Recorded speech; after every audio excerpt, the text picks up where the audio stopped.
Hi guys, welcome to my brand new YouTube channel, the Aarontown Model Railroad.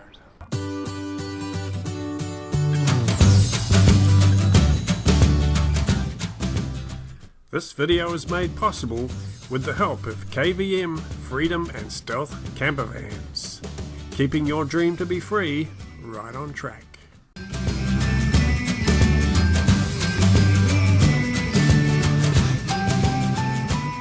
I'm William, and if you're getting started in model railroading, click on the subscribe right now, and then underneath just click on that little bell icon and you'll be notified every time I put a new movie up on YouTube. So what are we going to do on this channel? Well, it's going to be exciting. We're going to build a fully functional, thriving model railroad right from scratch.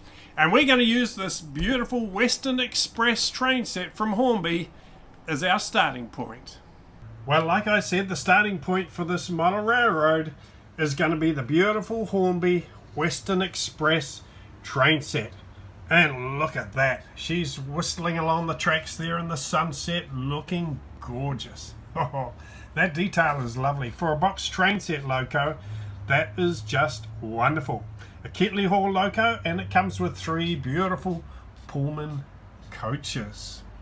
The other reason I love this train set, it is digital and it has the E-Link connection. Oh, now I'm getting excited. So what's E-Link? Well, this is great. This is exciting. With the E-Link connection, we can connect up the whole train set to the computer. So we can control everything that the train does. The direction, the speed, and even the sound. That's right. This particular set was the first one put out by Hornby that has the TTS sound system actually built in it. So we can control the puffing sounds, the brakes, the whistle, just about everything to do with this train we can control through our computer. It's exciting stuff. Well, I'm going to be a little bit like you. I've got a lot to learn. So there is going to be a little bit of trial and error as we go here. And I'm more than happy for you, just down below, to send me your comments. Maybe you have some helpful tips and suggestions for me. Or maybe you've even spotted something that I haven't done correctly. I look forward to reading your comments. So please interact and we'll build this railroad together. As you can see, the layout plan that they've given me is not huge. It's not big. And it's very compact, but I believe it's actually a very good use of space. So that's the reason I'm going to stick with it. I like it. Now I've cut a board 1.9 long by 1.2 across, and it seems to be perfect for holding this layout. It's exactly the right size for what we need. I've made a couple of minor changes to the layout, as you can see. If you compare it, they've got a turnout at the top there, which would be on the far side for me. So I've changed it and I'll put the turnout over this side. The reason for that is I'm not going to have electrical points. They're all going to be manually switched. And if I'm sitting on this side operating and controlling the trains, I've just got to reach down and flick the switch with my fingers. I don't have to reach right over the back at the risk of damaging or knocking something over or walking round to the back of the board. So it's going to be very easy to control. The reason I'm going with manual switches is, 1, I don't have many switches, and 2, I want to be able to say I built this amazing layout on a very average to small budget. That's one of my goals, not to blow out with the money. And I believe that's part of the fun, being creative and making things yourself, and not taking shortcuts, but just doing things carefully and making everything yourself, rather than just pouring heaps and heaps of money into it. I believe it's part of the fun to be able to say that, hey, I built this, I made this.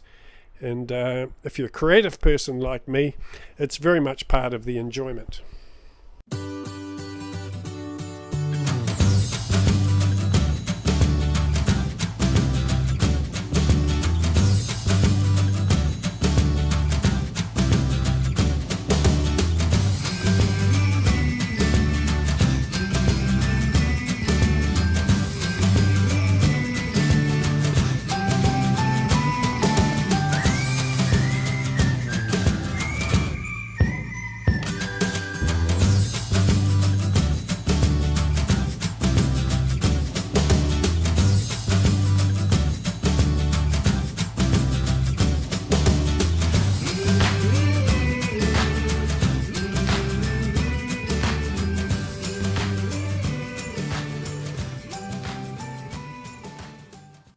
Now before I draw around the edge with a pencil, I've gone around piece by piece just to make sure these connections are tight together. When you push them into the clips, make sure they're in nice and tight and actually touching.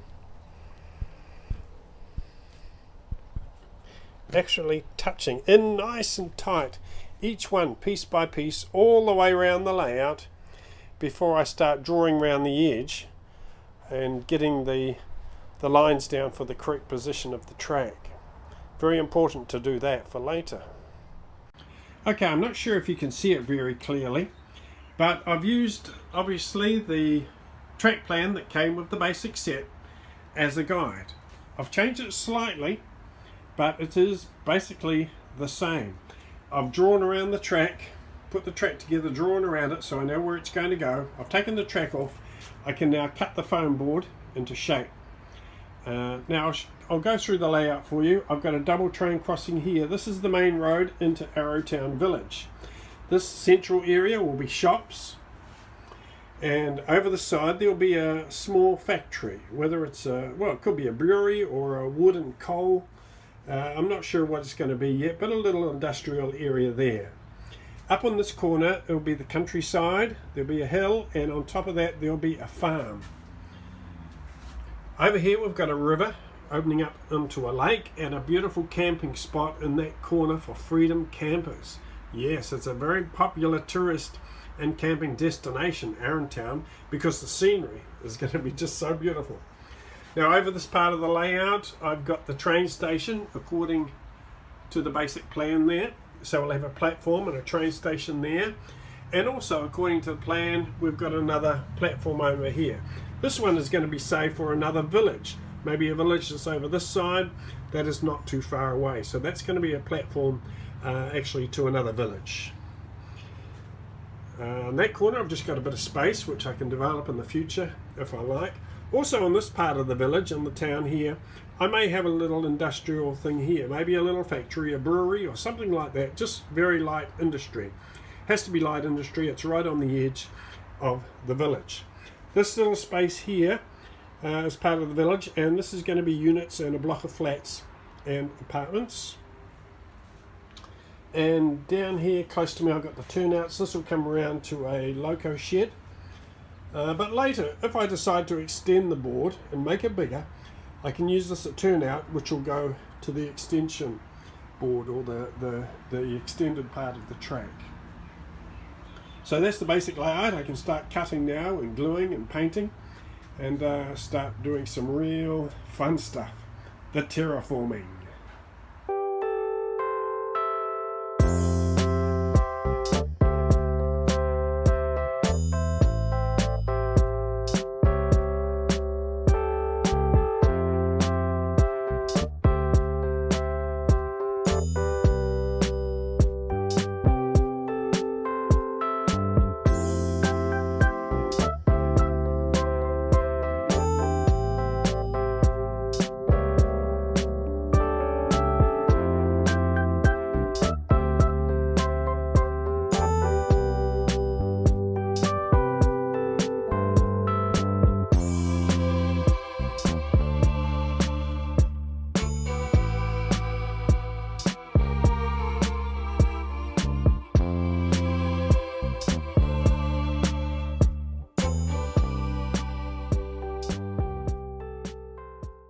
Okay, I'll see you again soon on the next video.